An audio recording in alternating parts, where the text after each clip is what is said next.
Welcome to my YouTube channel R K study point. तो आज की इस वीडियो में हम मोस्ट इम्पॉर्टेंट टॉपिक मुगल्स को कवर करेंगे, जो कि PS TET, C TET and all India competitive exam के लिए मोस्ट इम्पॉर्टेंट टॉपिक है। तो चलिए स्टार्ट करते हैं आज का हमारा वीडियो स्टार्ट करने से पहले अगर आप हमारे चैनल पे नए हैं तो चैनल को सब्सक्राइब कर दें और वीडियो को लाइक कर दें। तो जितना आपको करवाया जा रहा है, अगर आप इतना ही कर रहे हो तो ये सफिशेंट है, क्योंकि इतने से आप आसानी से पीएस टेट, सी टेट को क्लियर कर सकते हो। तो बात करते हैं हम बाबर की। तो बाबर का समय है 1526 से 1530 तक। तो उसे फाउंडर माना जाता है मुगल एम्पायर का इंडिया में। तो बाबर का असल नाम था जहीरुद्दीन मोहम्मद बाबर। तो ये भी मोस्ट इम्पॉर्टेंट क्वेश्चन है, आपसे पूछा जा सकता है कि बाबर पिता की तरफ से किसका वंशज था। तो बाबर पिता की तरफ से तैमूर का वंशज था और माता की तरफ से चंगेज खां का वंशज था। तो बाबर के पिता का नाम था उमर शेख मिर्जा। तो बाबर को भारत पर अटैक करने के लिए दौलत खां लोधी, जो कि पंजाब का सूबेदार था, और आलम खां, जो कि इब्राहिम लोधी के चाचा थे, और राणा सांगा ने आमंत्रित किया। तो पानीपत के पहले युद्ध में बाबर इब्राहिम लोधी को बाबर ने 1526 में हराया। तो पानीपत का पहला युद्ध कब हुआ? 1526 में। तो पानीपत के युद्ध में 1526 में जीत प्राप्त करने के बाद बाबर ने 1527 में खानवा का युद्ध लड़ा। तो खानवा के युद्ध में 1527 में बाबर ने राणा सांगा को हराया और बाबर की जीत हुई, और इसी जीत की खुशी में उन्होंने गाजी की उपाधि धारण की। 1527 में जीत प्राप्त करने के बाद उन्होंने 1528 में चंदेरी का युद्ध लड़ा। चंदेरी का युद्ध 1528 में राजपूत राजा मेदिनी राय के साथ लड़ा और मेदिनी राय की हार हुई। तो 1528 में चंदेरी के युद्ध में जीत प्राप्त करने के बाद बाबर ने 1529 में घाघरा का युद्ध लड़ा। इसमें बाबर ने अफगानों को, जो कि महमूद लोदी के अंडर थे, हराया। महमूद लोदी इब्राहिम लोदी का भाई था। और 1530 में 47 वर्ष की उम्र में बाबर की मृत्यु हो गई।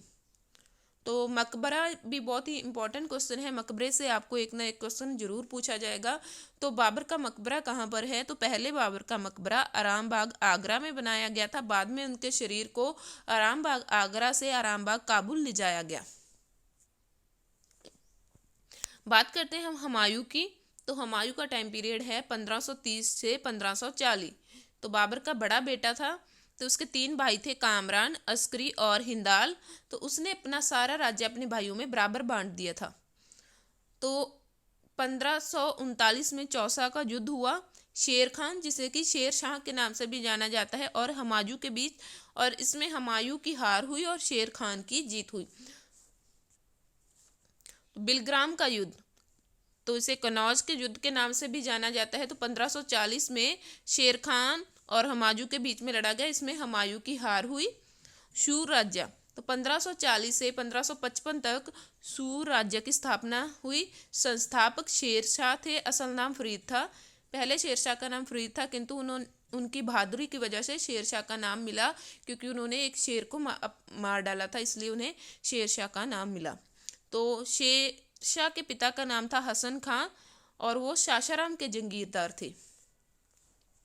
1540 में हुमायूं को चौसा के युद्ध में हराने के बाद शेरशाह दिल्ली का राजा बना। 1545 में कलिंजर के किले में शेरशाह की मृत्यु हो गई, और उसके बाद उसका दूसरा पुत्र जलाल खान गद्दी पर बैठा और उसने इस्लाम शाह का खिताब धारण किया। तो जलाल खान ने कौन सा खिताब धारण किया था? इस्लाम शाह का। तो शेर शाह का प्रशासन 4 मुख्य विभागों में बांटा गया है। तो ये भी मोस्ट इम्पॉर्टेंट है। विभाग में से भी एक नया क्वेश्चन जरूर पूछा जाता है। तो सबसे पहले आता है दीवान ए वजारत, जिसे कि वजीर भी कहते हैं। तो वो इंचार्ज होता है रेवेन्यू एंड फाइनेंस का। दीवान आरिज इंचार्ज ऑफ आर्मी। दीवान रसालत फॉरेन मिनिस्टर होता है। दीवान इंशा मिनिस्टर ऑफ कम्युनिकेशन। तो वार्तालाप विभाग का मिनिस्टर होता है दीवान इंशा। तारीख है शेरशाही, अब्बास खान सरवनी ने लिखी थी शेरशाह के जीवन पर तारीख ए शेरशाही बुक।